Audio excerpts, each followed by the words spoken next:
Web series Mirzapur में एक पात्र है मुन्ना भैया। मुन्ना भैया का एक बड़ा कालजयी डायलॉग है कि बहुत तकलीफ होती है जब आप योग्य हों और लोग आपकी योग्यता को न पहचाने। हाल ही में मैं पवन खेड़ा जी का एक स्टेटमेंट पढ़ रहा था ट्विटर पर कि हमारी तपस्या में ही कोई कमी रह गई होगी, तो मुझे उसको पढ़ने के बाद मुन्ना भैया की याद आ गई। नमस्ते दोस्तों, मेरा नाम है नवीन चौधरी और आज की पंचायती में हम बात करेंगे कि राज्यसभा चुनाव के जो टिकट बटे हैं ये बटे कैसे हैं, किसे दिए हैं, चाहे वो बीजेपी हो चाहे कांग्रेस हो, और उसके पीछे जो है पूरी की पूरी गणित क्या है। क्या पार्टियां अपने चहेतों को राज्यसभा भेज रही हैं या इसके जरिए कोई संदेश भी दिया जा रहा है। कांग्रेस और बीजेपी दोनों की अगर आप लिस्ट देखें तो दोनों के अंदर जो है कोई संदेश है तो कहीं अपने किसी चहेते को, एक ट्विटर पे मैंने पढ़ा था कि जो निकम्मा है नाकारा है उसे भेज दिया जाए। खैर उनकी बातों से मैं सहमत उस तरीके से नहीं हूँगा, लेकिन एनालिसिस में आपको बताते हैं कि कैसे लोग जा रहे हैं और असल में उनकी कहानी क्या है। तो सबसे पहले बात शुरू करता हूं राजस्थान में बीजेपी के कैंडिडेट घनश्याम तिवारी की, क्योंकि बाकी जितने भी कैंडिडेट हैं उसमें घनश्याम तिवारी का नॉमिनेशन जो है वो अपने आप में बड़ा ही इंटरेस्टिंग है। वजह ये कि घनश्याम तिवारी बीजेपी के बहुत पुराने नेता हैं, लेकिन 2018 में ये अपनी ही सरकार के खिलाफ आंदोलन करना इन्होंने शुरू कर दिया था।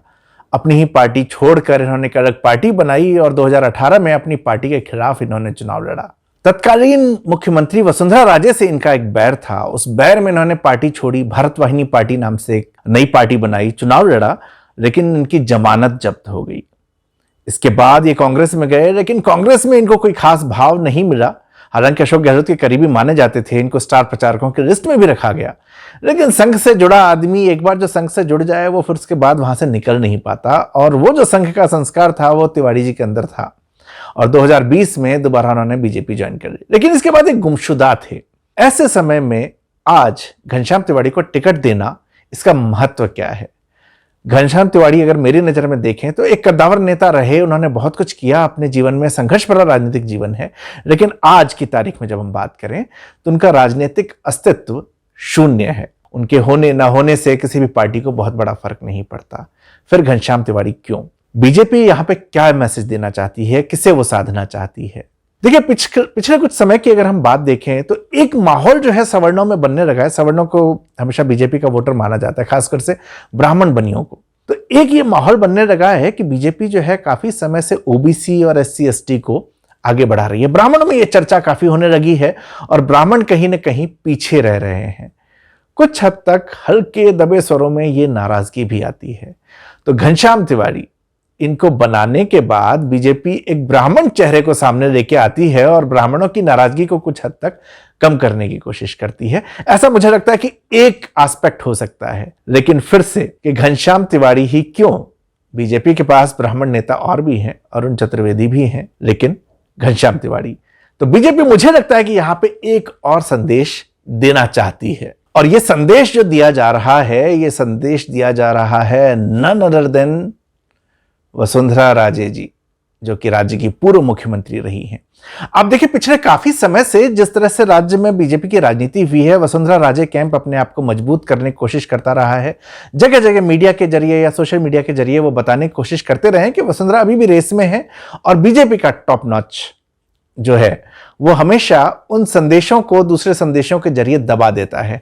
आप अगर मेरा पिछला वीडियो देखें जो कि हमने मार्च के महीने में और अप्रैल की शुरुआती दौर में किया था, उसमें हमने इस एनालिसिस को किया था कि ऐसा क्या हो रहा है, कौन से संदेश वसुंधरा जी की तरफ से आ रहे हैं और कैसे जेपी नड्डा या अमित शाह उनको सांकेतिक तौर पर काट देते हैं। इस समय राष्ट्रीय कार्यकारिणी की बैठक के बाद एक बार फिर से यह चर्चा बहुत होने लगी थी कि वसुंधरा क्या वापस सीन में आएंगी, और यहां पर सतीश पूनिया और वसुंधरा के बीच में काफी ज्यादा स्पेकुलेशन होने लगा मीडिया में। ऐसे समय में कहा जाता है, मुझे कल दिल्ली के एक पत्रकार ने बताया कि वसुंधरा जी की टीम ने उस राष्ट्रीय कार्यकारिणी में बहुत सारे दिल्ली के पत्रकारों को बुलाकर उनसे बात की थी, जिसको लेकर शायद पार्टी नाराज भी है। अब एक ऐसे व्यक्ति को पार्टी में वापस लाकर राज्यसभा भेजना जो खुलकर वसुंधरा राजे के खिलाफ हुआ, जिसने वसुंधरा राजे की खिलाफत में पार्टी छोड़ी, उसे अगर आप दोबारा राज्यसभा पार्टी में लाकर राज्यसभा भेजते हैं तो कहीं ना कहीं ये एक बार फिर से सांकेतिक संदेश है कि सब कुछ इतना आसान नहीं है। जिस तरह से वसुंधरा जी को दिखाया जा रहा है उस तरह से उनका रास्ता आसान नहीं होगा। खैर, ये तो हुई बीजेपी की बात, लेकिन दोस्तों कांग्रेस की कहानी और भी इंटरेस्टिंग है।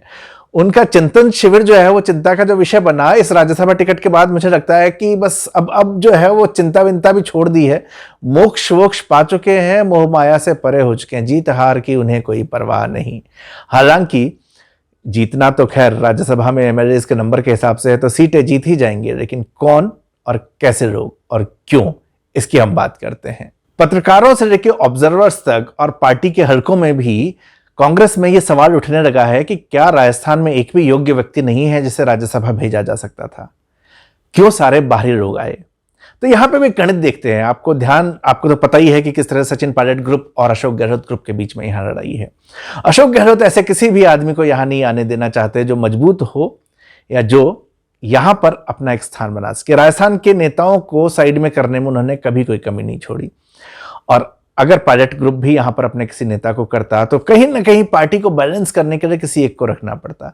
राजस्थान के जो 3 नाम आप देखेंगे, रणदीप सुरजेवाला, मुकुल वासनिक, प्रमोद तिवारी, अगर आप इनके बारे में देखें तो रणदीप सुरजेवाला जो है 3 चुनाव हार चुके हैं। ये व्यक्ति एक चुनाव नहीं जीत सकता, लेकिन ये जो है मुंहफट बहुत हैं। जब आप इनको टीवी पे सुनते हैं, मैं तो इरिटेट हो जाता हूं, बाकियों का मुझे नहीं पता, लेकिन बहुत इरिटेटिंग किस्म के प्रवक्ता हैं। और एक ये कारण जो है, शायद कहीं ना कहीं कांग्रेस को इरिटेटिंग लोगों को आगे भेजने में मजा आता है, लेकिन एक योग्यता इनकी और है। रणदीप सुरजेवाला वो व्यक्ति हैं जो पायलट के विरोधी रहे हैं, मुखर रहे हैं पायलट के खिलाफ, और ये अशोक गहलोत द्वारा दिया गया एक इनाम लगता है। लेकिन रणदीप सुरजेवाला ही क्यों? मुकुल वासनिक, क्या मुकुल वासनिक खुद एक बड़े नेता हैं? अगर आप मुकुल वासनिक की बात करें तो मुकुल वासनिक का योग्यता क्या है? 2018 में जब चुनाव हुए, और पार्टी चुनाव रिजल्ट से पहले इतना सबको समझ में आ चुका होता है कि कौन जीत रहा है कौन हार रहा है, ये रिजल्ट अंदाजा हो चुका होता है। मुकुल वासनिक जयपुर आने के बाद राजस्थान में सीएम के घर पर बैठकर, सीएम नहीं, तब सीएम नहीं थे अशोक जी के घर पर बैठकर एमएलए को फोन करते हैं कि आप तो जीत ही रहे हैं, पार्टी जीत रही है, हमारी सरकार बनेगी, अगर आपको कोई भी दिक्कत हो और कोई भी बात करनी हो तो आप अशोक गहलोत जी से बात करें। हर एक संभावित जीतने वाले विधायक को यह फोन किया गया था। जो विधायक जीत गए उसके बाद भी उनसे इसी तरह की बात हुई। और दोस्तों, ये एक सांकेतिक मैसेज हर एमएलए को था कि हमें अशोक गहलोत को ही चुनना है। तो मुकुल वासनिक की भी योग्यता यही है कि उन्होंने अशोक गहलोत को सेट करने में यहां पर काफी काम किया, और इस तरह से उनको टिकट मिलता है। तो ये जो एक आरोप लग रहा है कि क्या राजस्थान में कोई योग्य नेता नहीं मिला, योग्य नेताओं की कमी नहीं है राजस्थान में, लेकिन अशोक गहलोत अपने सामने किसी भी योग्य नेता को देख नहीं सकते, इसलिए उन्हें वही लोग चाहिए जो उनकी राजनीति को चला सके। लेकिन कांग्रेस के कुछ और कैंडिडेट्स की भी हम बात करते हैं। छत्तीसगढ़ से राजीव शुक्ला हैं। राजीव शुक्ला जी जो कि मेरे ख्याल से पॉलिटिक्स में उनसे ज्यादा इंटरेस्टिंग आदमी कोई नहीं। हर पार्टी में है, कांग्रेस के साथ रहते हैं, रिश्तेदारी बीजेपी में है, चैनल चलाते हैं। इनके लिए एक वसुंधरा जी का एक स्टेटमेंट था, वो इनको लिमोजिन गैंग का लिबरल कहा करते थे। तो राजीव शुक्ला उस कैटेगरी में आते हैं। अगर पवन खेड़ा की बात पे मैं एक बार फिर से आता हूं, पवन खेड़ा जिन्होंने कहा था हमारी तपस्या में कोई कमी रह गई, हालांकि मैं पवन जी उसको बताऊं कि उसको तपस्या नहीं कहते हैं, उसको चापलूसी कहते हैं आपकी पार्टी में। तो संभवतः आपकी चापलूसी में कमी रह गई होगी, हालांकि आपने मेहनत तो बहुत की, मैंने कई बार देखा है, लेकिन थोड़ी और मेहनत कीजिए। लेकिन एक और मजेदार चीज, पवन खेड़ा के ट्वीट पर एक्ट्रेस नगमा जो कि कांग्रेस की नेता हैं, वो भी कोट करते हुए ट्वीट करती हैं कि हमारे भी महाराष्ट्र में सेवा में क्या कमी रह गई। तो महाराष्ट्र में देखिए कांग्रेस ने किसको टिकट दिया है। महाराष्ट्र से शायर इमरान प्रतापगढ़ी को टिकट दिया गया है। मोदी के खिलाफ बोलते रहते हैं, ये इसके अलावा उनकी योग्यता जो है, और राजनीतिक तो नहीं है, कम से कम शायर अच्छे हो सकते हैं। सबसे मजेदार चीज ये है कि इमरान प्रतापगढ़ी 5,90,000 से ज्यादा वोटों से लोकसभा चुनाव हारे थे। तो ऐसे व्यक्ति को, मतलब इतने तो वोट ही पड़ जाते हैं यार विधानसभा में, तो इतने वोटों से हारने वाले व्यक्ति को राज्यसभा भेजा जा रहा है, उन लोगों को छोड़कर जो कि पार्टी के लिए वहां पे काम कर रहे हैं। कांग्रेस का जो चिंतन शिविर हुआ था, ये चिंतन शिविर कुल मिला के अब मुझे लगता है कि चिंता शिविर है, और कांग्रेस ने ये तय कर लिया है कि उनको खत्म होके रहना है, ऐसे या वैसे जैसे भी। पी चिदंबरम के अलावा मुझे नहीं लगता कि एक भी कैंडिडेट कांग्रेस ने ढंग कर लिया है। तो हमारे पास हम संकेतों की बात कर रहे थे, तो मुन्ना भैया का डायलॉग एक बार फिर कहूंगा कि बहुत दुख होता है जब आप योग्य होते हैं पर आपकी योग्यता को नहीं पहचाना जाता है। तो बीजेपी ने घनश्याम तिवारी जी को, जिनसे संघ भी प्रसन्न है, उनके जरिए एक तो ब्राह्मणों को और वसुंधरा राजे को संदेश दे दिया है, और कांग्रेस ने पूरे देश को संदेश दे दिया कि देखो भैया, हम तो डूबेंगे, तुम चाहे जो कर लो, चाहे जैसा सोच लो। तो दोस्तों, ये है आज का पंचायती एपिसोड। देखते रहिए, सब्सक्राइब करिए और शेयर करिए। शुक्रिया।